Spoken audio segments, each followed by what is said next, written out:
video anova amaga mu yengminarase ko ado ngasi gi video se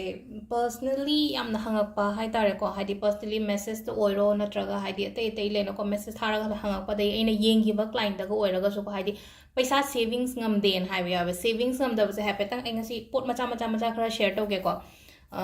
kai kai no akoina haidi pot se ani hum thokna ai share tawge ko haidi som da su leiba oiba pot oina bagi damak ta haitare ko ado quite first ko haidi wallet ta hana yenga se ba ko wallet se akoi gi brown color ko paisa savings ngamde haraga di ko haidi brown color gumba use to pio ko haidi brown se na haidi savings to boda mateng oigani ba ko brown sigi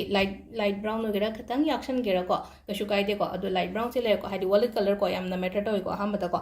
aduga mathang da ko just paper macha ma lawra se ba ko paper macha ma lawraga sida iga da ba se koina ko green color pen na sketch pen obira se ko ado number ahum ka isi ko sida 808 ko siba janeng bio ko 808 aduga sida aina hap ka doise laichi ahum ka tang hap ke ko laichi jam pha bane ko haidi thabak cha thok ko pada so mongol oiba aduga sel thungi da haraga so ko haidi paisa attract to bo oiba do ado si se phajana dum chi macham hain thupchan bi na ko sisi ma leire ko khoi first ta pot available oiba nga ta so oina ram gani ko aina ta ai se ko si leire aham bagi sima ha pa se ko do cham chamba mamang da so haidi money ira ga ha pa se ai paisa ma sing ira su ai ko do just haji ko na hari angel numbers money magnet angel numbers ira se ba ko money magnet angel number se 520741 7520741 dum 8 hapa so ko sida haidi 8 hapa kai no gida khoi gina jibu kan dum hai na ko du sis minus dum hapa so 520741 ko sigi number simale re ko minus dum igi su bio ko haidi 520741 ko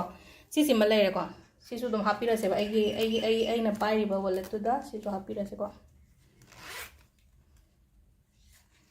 pot ani sure ko ado haziki same number do haidi 520741 to ko aina sida dalchini machet amalore ko using san haiba do koina ko dalchini se phangbani ko bazar da dum phangdre hena so khalla se phangdi soidina phangani bazar da dum haidi khitang store departmental store khatang chawbo gum bada yeng biyo ado ta sengna sunga phangdre ha gade online de lebiyo lupa cham ne khai chani gum ba haidar phane am lakane do da ko ado sida su haidi green machu gi keno na haitare ko sida sai igi bado chap mana test bata da igi bado hadi si phangda ba ngai na test ba mana da igi bado loina ma dum ahum lo happy ra so ka shukai de ko 520741 si number se re ko paisa ma lo bi se ko lupa cham oigera natraga kaino oigera 500 kumba ko season na rhythm ni ko si paisa se ai gi bag ta dum ko bag sang na bagi type dum ya hol se ba si gil pa chonga se aina use to tho oroi se ba maina to konjala se ba si gi keno se ko paisa se ngai i gi ba du si konjala ne do ga lang angang ba ma khatang lo re na ko lang angang ba ama lo ra ga se ilang se katang chang amal lang angang ba se paisa se gi mathak se da ki shal se ko wakhanda dum khan biu ko hojik se paisa aingon da flow da la e phajana savings ngam me hana de gi har ragadi haina haitar ko sumaina hai ta si sumaina hai di keno ma to ma tam da ko hai di ai gi thot to haitar ko ai gi wakhal se nga sai gi paisa je hojik tunge aingon da phajana la e ko hana de gi har ragadi yam phare ko gaina ko wakhan je dumai noina khan bi ba haitar ko ado si se hai jonga sa pi se na keno sta ki shalen dal chini se da ki shale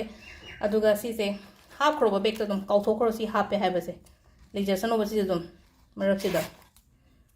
agi 500 ama kari ama chama ama half khin ha ba sima kau to pira se ko ado sida leire khwai first ta aham bada brown color gi bag ama leire elaichi ga ngasai gi 808 ma leire tisbat mana dum leire ado si ngai se sima ga try to bio haidi saving soida na ngam gani ko thajo ama ga loina to bio haidi agi psa tung de la ga jat pana hele balance leite khote kaina ga haiba sum baina khan ba lera ga di ko haidi si ha patang haidi ko aina ha to rio ma'am se araiba pot khara na dum to bio ko haidi to si especially color se di khatang khara to biro haidi brown ama chen biro wallet ni khangde money bag ni pi gi money bag ta ni khangde ko sima ga to biro se ko thank you